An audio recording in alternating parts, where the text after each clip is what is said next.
How's the royal family? I pray that everyone is doing well. Well, my royal family. This is a popcorn video to me, some portions of it.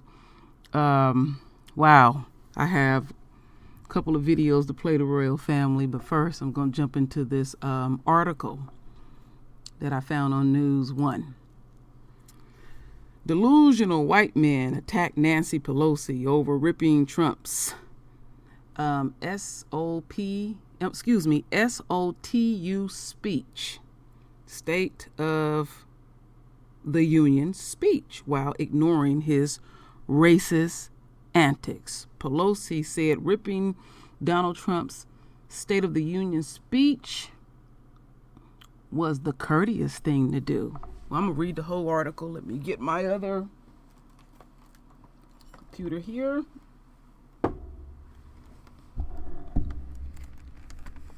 Just so y'all won't be bored looking at some words, I'll put it back here. She was ripping that shit up. She was pissed. Trump is sickening. Now he's going around gloating. Donald Trump's white man barrage of supporters have feverishly showed their inept ability to pick and choose what ruffles their feathers as it pertains to his racist antics. Those who challenge said antics and everyone who tries to hold him accountable. Trump gave his third State of the Union speech Tuesday night, which began with him snubbing House Speaker Nancy Pelosi. Handshake included devout racist Rush Limbaugh being honored with the nation's highest civil honor. I didn't understand that one at all. The Presidential Medal of Freedom, and concluded with Nancy ripping up Trump's State of the Union speech. And of course, white men railed together on social media channel to turn a blind eye to all but Pelosi tearing the manuscript in half. One supporter who deemed Pelosi a disgrace, Twitter ripped up the copies of the State of the Union address to the American people was not only shameful, but made her look like a complete disgrace in front of all the citizens watching. Isn't this ironic? All the antics that Trump pulled, and now somebody tearing up some paper, they're a disgrace. And this dude gonna continue to be a disgrace. Another wrote, I hope Nancy. Boy, the way these people put these words together is amazing. I'm gonna say it again. Another wrote, I sure hope Nancy, I suck at my job, has property outside of outside of this country.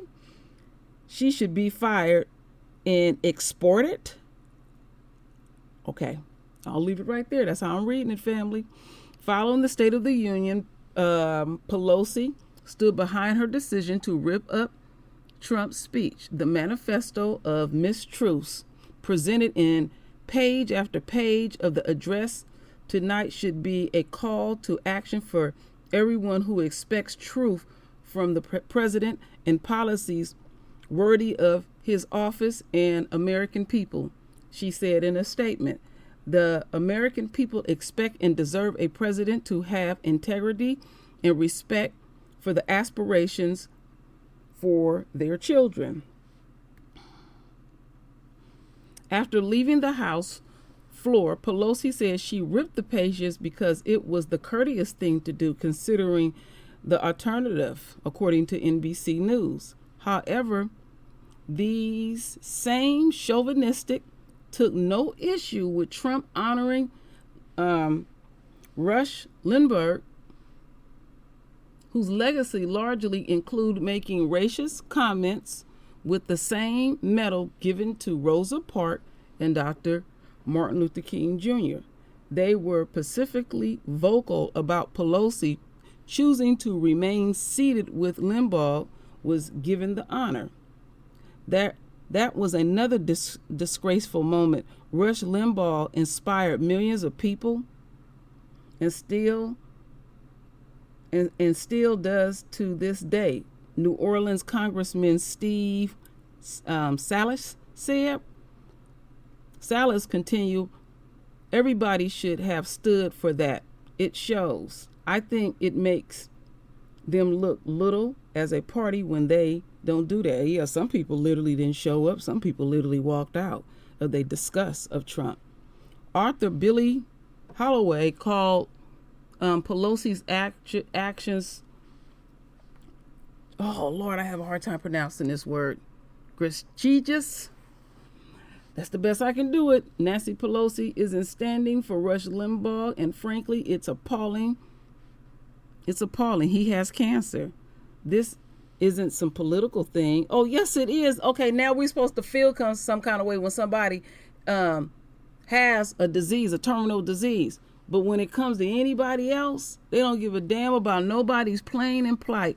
As nasty as Rush Limbaugh has been and will continue to be, now we're supposed to feel some kind of way. They got us fucked up. Trump's racist actions have exceeded far beyond championing other races. He has insulted other races and countries. He's attacked the NFL players who protest against systemic racism. He said that many sides are to blame for the white supremacist attacks in Charlottesville. And let's not forget in 2016 when he spoke to black voters and said, you're living in poverty, your schools are no good, you have no jobs. 58% of your youth is unemployed. What the hell do you have to lose? Yet and still, Trump supporters shout and tweet his name proudly.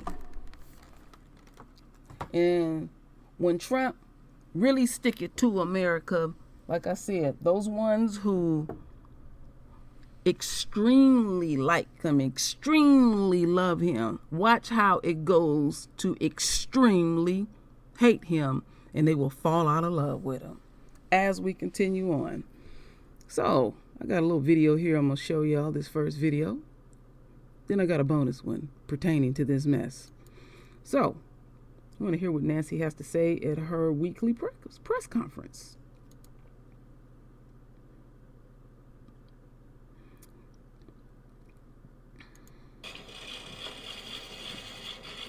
Good morning, everyone. I just got back from the prayer breakfast, so let's all be very prayerful. As you know, this week we had the State of the Union as required by the Constitution of the United States.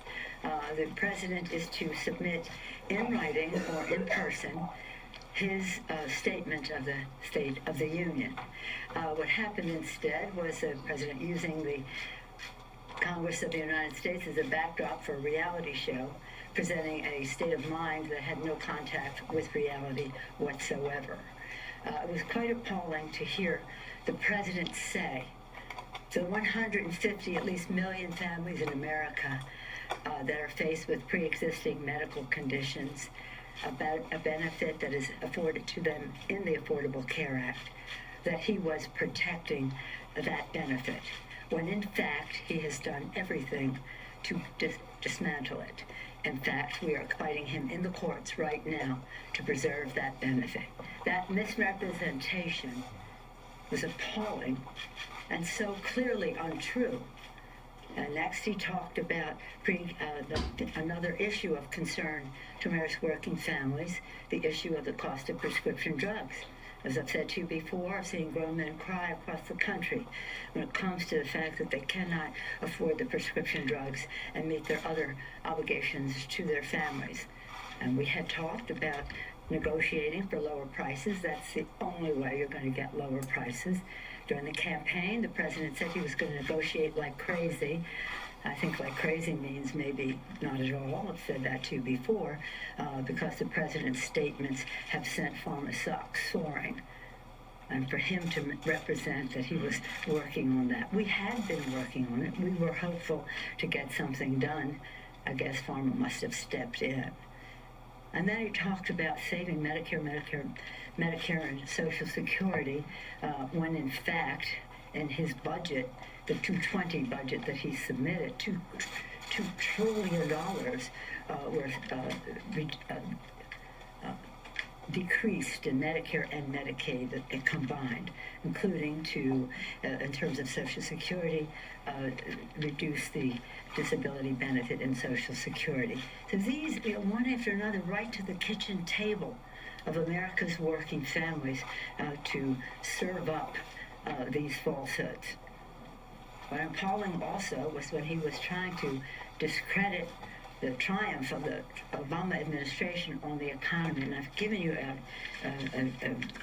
a paper on this put out by the Joint Economic Committee under leadership of Don Beyer, our House Vice Chair, on that.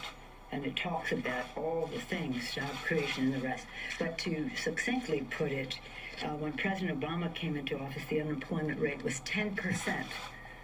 When he left, it was 5%.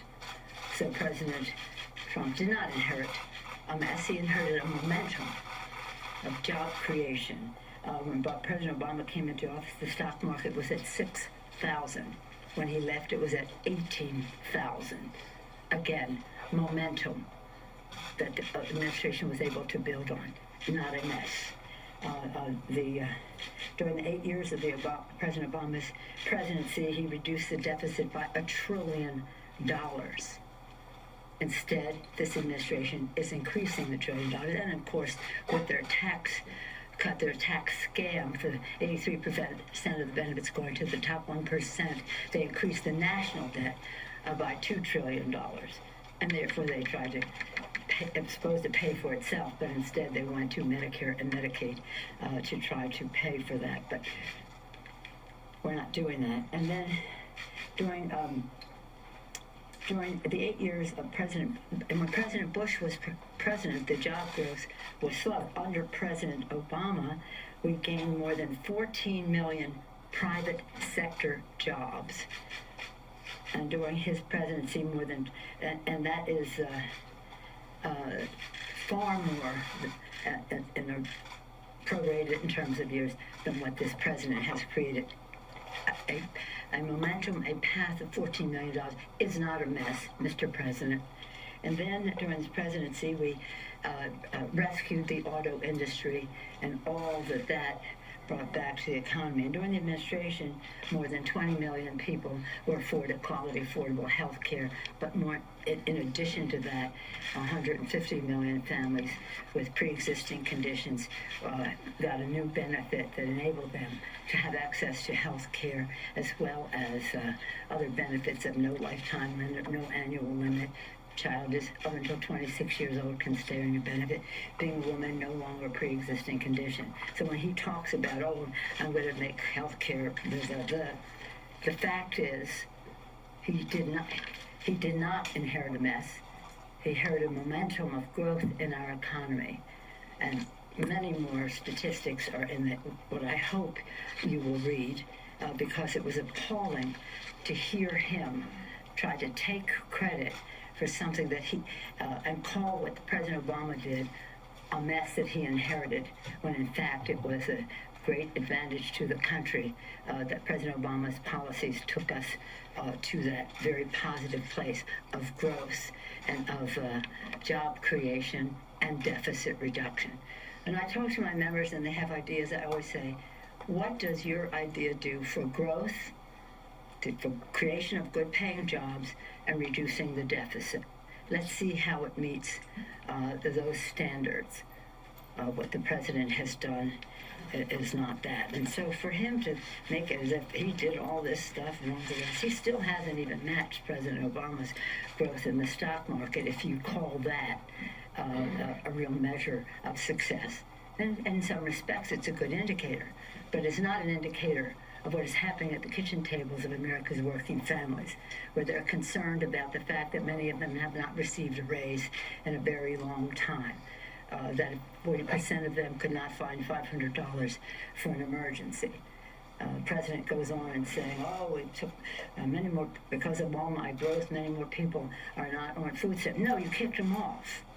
I know people are not taking advantage of this. No, you kicked them off. And that just isn't a fair thing to do in our economy. So it was, in my view, a manifesto of mistruths, of falsehoods, blatantly, really dangerous to the well-being of the American people if they believed what he said. So again, we do not want the chamber of the House of Representatives to be used as a backdrop for one of his reality shows with unreality in his presentation.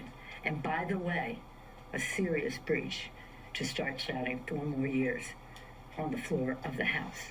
Totally inappropriate. We're very excited about how we're going forward to honor our promises to the American people. For the people, we're going to lower the cost of health care by lowering the cost of prescription drugs. And we're on our path with H.R. 3. You saw people holding up the 3, H.R. 3.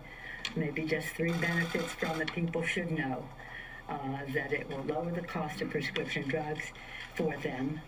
It will also increase benefits in Medicare, dental, hearing, and vision, and the expansion of Medicare, which is the biggest expansion since its inception. That benefit will apply to not only Medicare, the reduction in costs will not only apply to Medicare, but to all of the insurance plans for prescription drugs. We're very excited about H.R. 3. Lower healthcare costs by lowering the cost of prescription drugs and protecting the pre-existing medical condition benefit. Secondly, bigger paychecks, building the infrastructure of America in a green, resilient way. We thought we were in a good place on both of those scores with the president because we had negotiated with the White House on H.R. 3 until the president decided to go with pharma instead of with the American people. We thought we were in a good path in negotiating with the administration on what the infrastructure bill would contain. Last night he talked about rural broadband. He didn't even know what that was when we were first talking about it. So it's just roads and stuff, roads, bridges, water, broadband, and the rest. And so bigger paychecks. He talked about some mini plan. He sent over a $200 billion plan, which he then said is a bad plan. It is. It's too small, put too much burden on the localities. So we have really important. And then, of course, our third agenda, lower healthcare costs, bigger paychecks, cleaner government. We think we have a shot with them in the first 2, but not on the third, cleaner government. No, that's not something that he or the Republicans have as a value. So yesterday the Senate acted, first time in history that a senator has voted against his own president in a decision regarding impeachment. God bless him for his courage.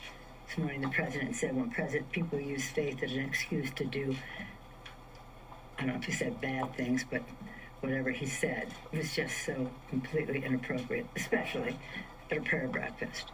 So again, we will be expanding what we talked about before about our infrastructure bill, surface transportation, water systems, broadband, rural broadband, urban desert broadband, very important to health, education, commerce, and the rest of our country. And then we'll go further with our initiatives on infrastructure for school construction, and some housing initiatives and initiatives that relate to the needs of our veterans. We'll be unfolding some of that in the week ahead.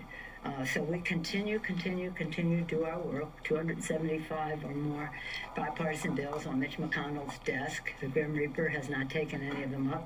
If he had one, I wish he would I have my bullet here, I wish he would do background check legislation, which would save lives. So it is an interesting time as we go forward. We'll also be taking up in the next week the ERA, the legislation related to the ERA, and there's a great deal of excitement across the country. You see what happened in Virginia, and we're hoping to move the date to include that new state and that number to promote women, especially in this year when we observe the 100th anniversary of women having the right to vote. I know what you're going to say, Chad. What happened to the 49ers? I'll ask them. Yeah, but just when you're thinking of it, think about your own team, okay? Well, we're going to get the first round draft. Well, there's always that. There's always that. Any questions? Yes, ma'am. You just mentioned things like prescription drugs and whole structure. Yes. What do you think is the likelihood of being able to work with President on these things, given what at least appears to be a strained relationship? Well, we've had a strained relationship for a while, and we were able to keep government open and push back on his threats to shut down government if we didn't do this and we didn't do that, and that's right. And I was very proud of the work in a bipartisan way of our appropriators. Left to their own devices, you've heard me say, they can really work things out, and we did, and we pushed back on any threats of shutdown. So we worked together on that. We worked together on the U.S.-Mexico-Canada agreement. He bragged about delivering it. I don't know if he even knows what's in it because it's so far different of whatever he sent us to begin with, but it does have what I've said to you many times. It does have a framework of enforcement for protection of our workers, protection of our environment, and getting rid of his gift to pharma. Imagine he had a gift to pharma in that trade agreement. Well, we kicked that out. Just another example of his beholdenness to the pharmaceutical industry. So we've got two major things accomplished. These are things the president said he wanted to do: reduce the cost of prescription drugs and build the infrastructure during the campaign. Especially infrastructure. I hardly ever had a conversation with him when he wasn't talking about infrastructure. I think he really wants that. I think he knows our country needs that, and I hope that we were almost there, and until it was time to pay for it, and then he was like out the door. So you don't think anything's changed because of impeachment? Well, that would be up to him. It certainly hasn't changed in terms of us. As people said to me, why would you give him the victory on the trade agreement? I said, it's not a victory for him not to do that for the benefit it provides for our farmers, our manufacturers, our workers, and our country, our hemisphere. But I think would be wrong. I mean, he just wasn't that important that we would walk away from what they were conceding to us. But they were conceding to us in that legislation. If we didn't get what we want, we couldn't go that path. But we did. Now, did we get everything? No, it was a negotiation. But it's a path to much better trade agreements, and I'm pleased we did it. Yes, Chad. Yeah. The White House Communications Director has indicated that the president and maybe others in the administration may want to have some payback for what the impeachment and what the Senate did here. When you hear that sort of language, and as we speak, the U.S. Capitol Police are investigating a suspicious package containing the substance in the office of Congressman Schiff. Oh, no. Well, I don't think that has anything to do with the White House. But when you hear that, rather, from the White House, and in these types of environments, I mean, what does that make you think?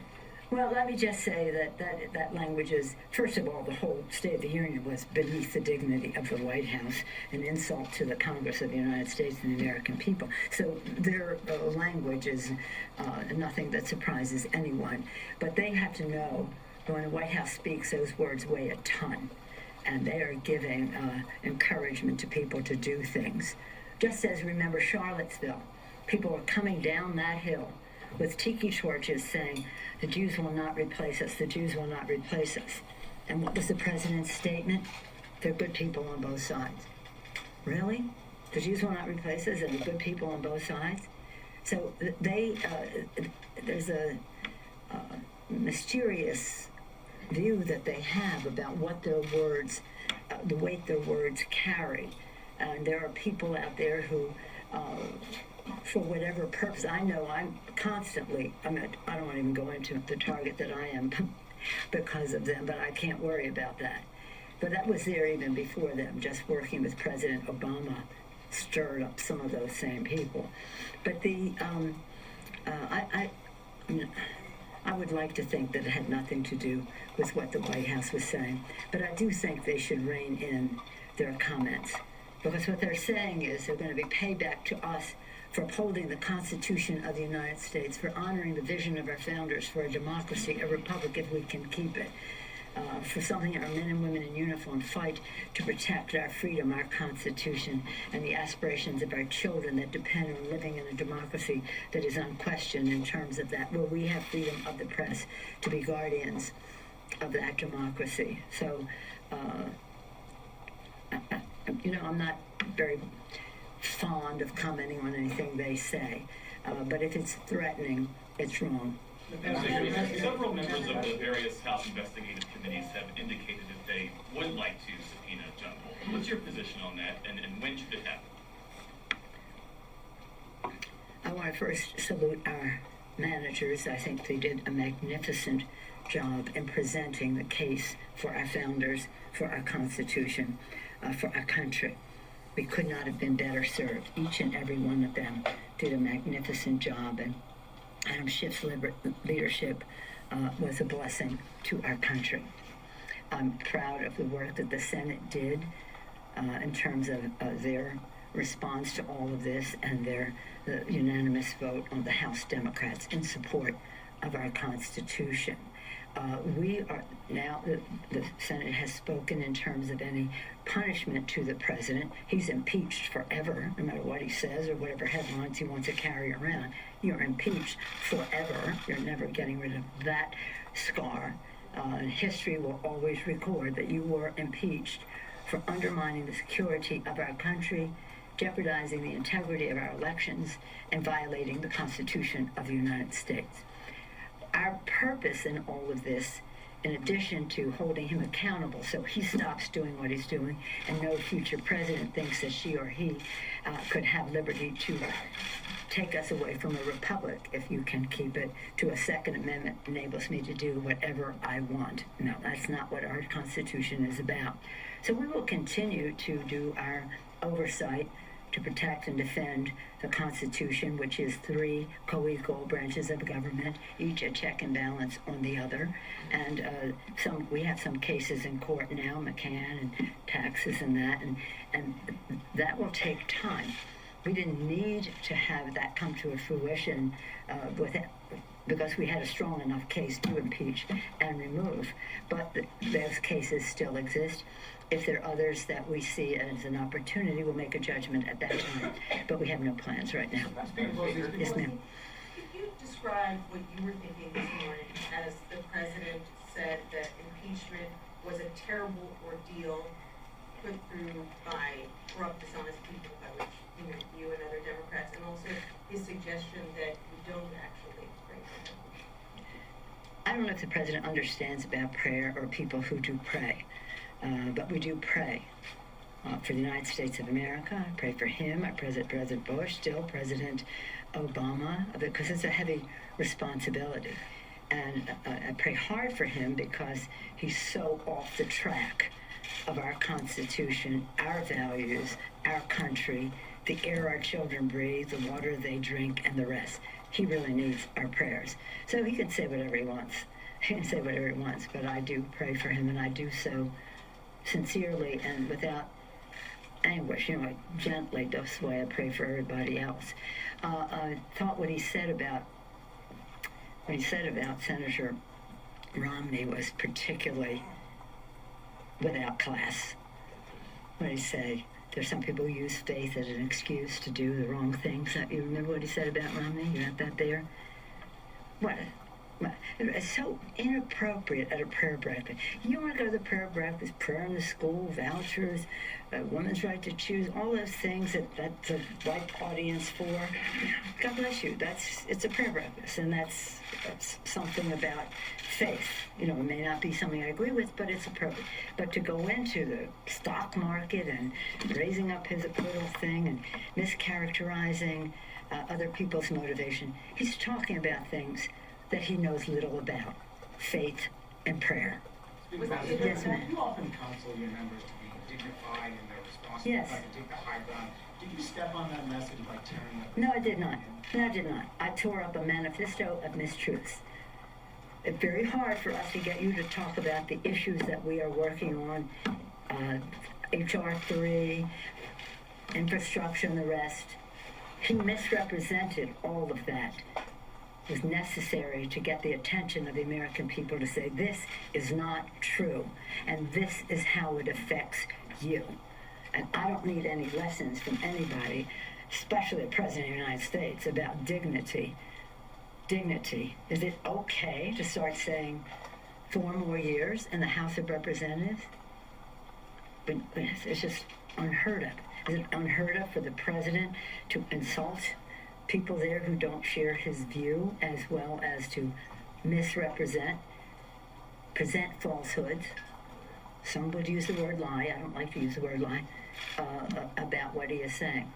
So, no, I think it was completely, entirely appropriate. And considering some of the other exuberances within me, the courteous thing to do. Yes, sir. I think if you pause, I know you'd like another president, but to invite him back for a State of the Union, given what you're describing. Well, next year we will have a new president of the United States. That is an absolute imperative for our country, for our Constitution, for the land that we love from sea to shining sea, which he degrades almost every day, but several times a week, for who we are as a people, a nation of immigrants, unless you're blessed to be born a Native American, a nation of whom he denigrates, and for our values, which he just is disloyal to the Constitution, degrades the environment, denigrates who we are as a people, and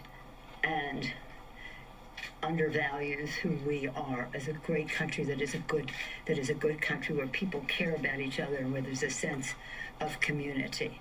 It's appalling, the things that he says, and then you say to me, tearing up his falsehoods, isn't that the wrong message? No, it isn't.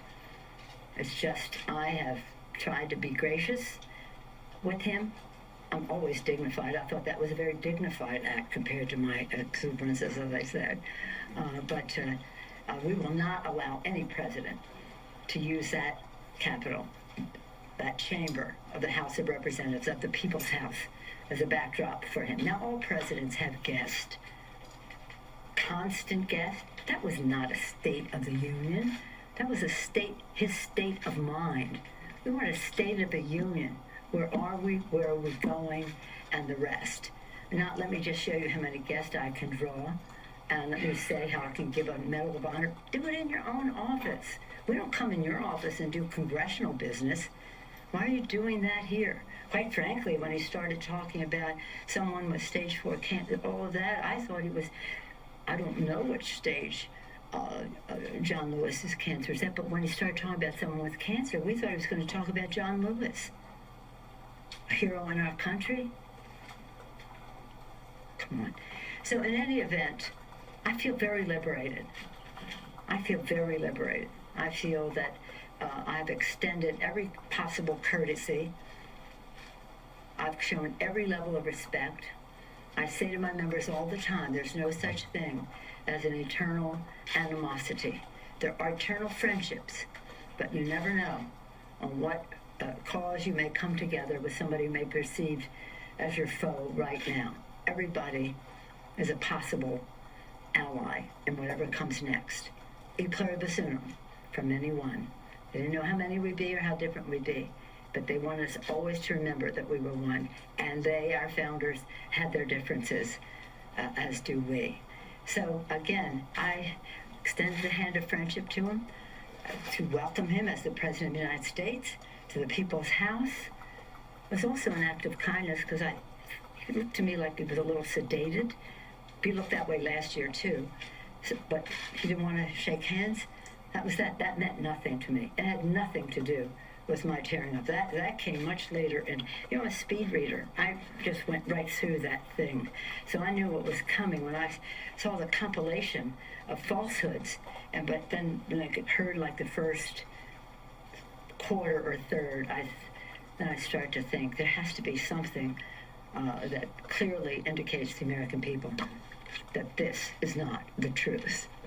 And he has shredded the truth in his speech.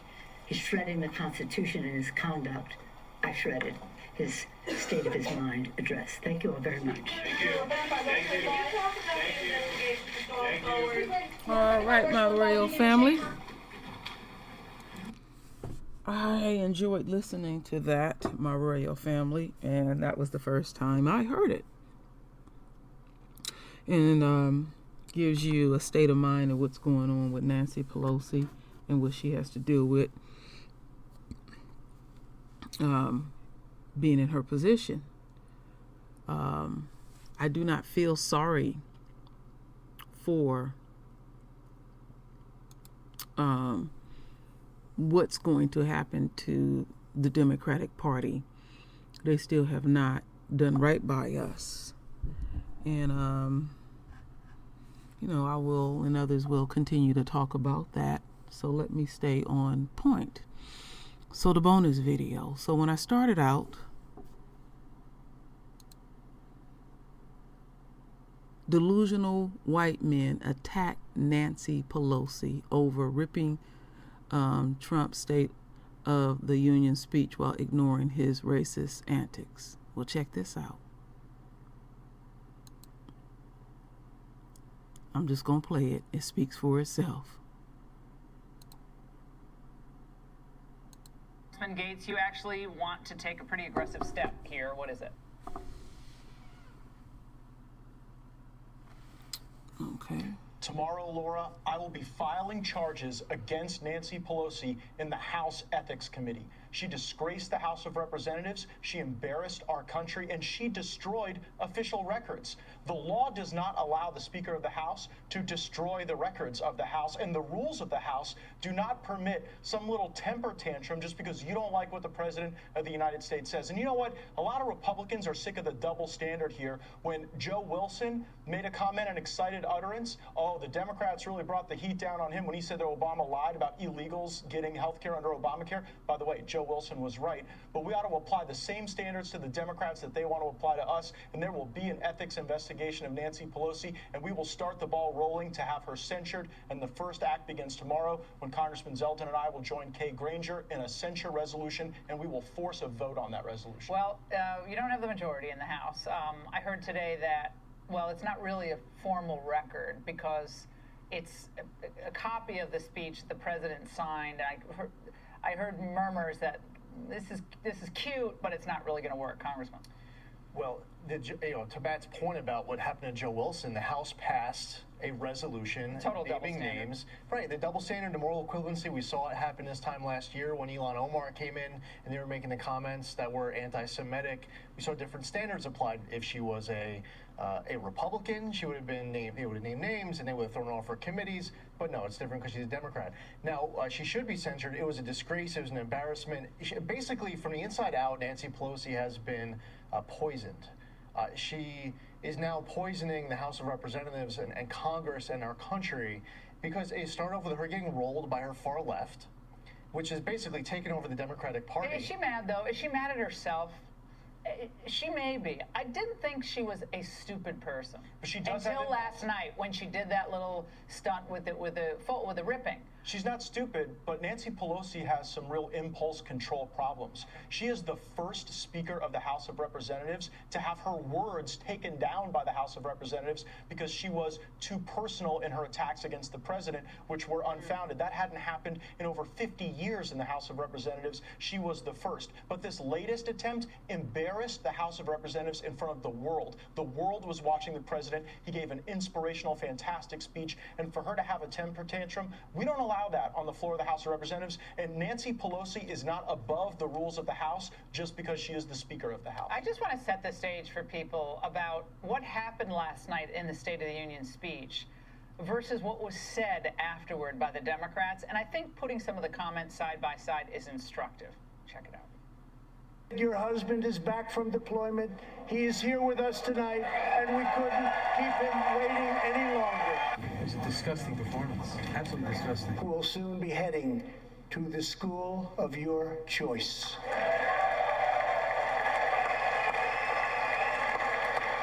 Don't tell me what you've done for the black community, because you haven't done anything for the black community. Rush Limbaugh is a virulent racist. Aside from the fact that AOC can't pronounce the word virulent, this is where they came down. Every moment of emotion and patriotism and sacrificial concern was cast aside as a stunt in reality TV. It was too beautiful. I mean, those moments you're celebrating Americans who did great things, and they want to take the president out so badly that they were sitting on their hands. I tried something different last night. I sat over on the Democratic side, which I've never done before for the State of the Union address, and the groans, the way that they're pointing at each other. Every time Kristen Sinema stood up and applauding, they were ostracizing her and they were heckling. I was surprised she voted as she did today. I'll tell you, she's a smarter politician. When I first, that was a big mistake today. That was sad for her. When I first got to Congress, Barack Obama was the president. I went to the State of the Union address, never thought about boycotting, never thought about walking out, never thought about impeaching him. I was there. When I agreed, I stood up, I applauded. He was my president, even though I didn't vote for him. Congressman, it looks like your Democrat colleagues have zero plans to stop investigating the president. Watch.